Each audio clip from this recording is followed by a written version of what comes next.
రేవంత్ కేసీఆర్ పై కేంద్ర మంత్రి కిషన్ రెడ్డి ఆగ్రహం వ్యక్తం చేశారు. ఇచ్చిన హామీలు అమలు చేయని రేవంత్ రెడ్డి ఏం ముఖం పెట్టుకుని జూబ్లీ హిల్స్ లో ఓట్లు అడుగుతున్నారని ప్రశ్నించారు.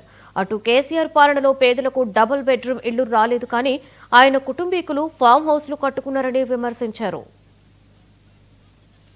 తెలంగాణ ప్రజలు నాకు బానిసలుగా ఉండాలి, మా కుటుంబానికి బానిసలుగా ఉండాలి అనే ఒక నియంత్రిత వైఖరితో ఆయన 10 సంవత్సరాలు తెలంగాణను ముఖ్యమంత్రిగా పరిపాలించారు. కానీ ఏ రోజు కూడా మన హైదరాబాద్ నగరంలో, మన జూబ్లీ హిల్స్ లో ఏ ఒక్క పేదవాడికి మేలు చేయలేదు.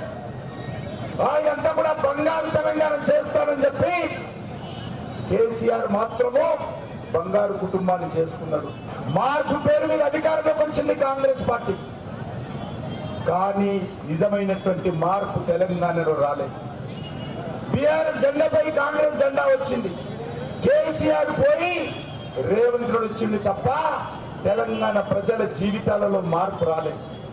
తెలంగాణ ప్రభుత్వ పాలనలో మార్పు రాలేదు. అదే నియంత్రిత వైఖరి, అదే మోసము, అదే దగ, అదే వెన్నుపోట్లు బీఆర్ఎస్ కానీ కాంగ్రెస్ పార్టీ కానీ అదే రకంగా పరిపాలన చేస్తా ఉన్నారు. ఈ రోజు నేను అడుగుతా ఉన్నాను రేవంత్ రెడ్డిని,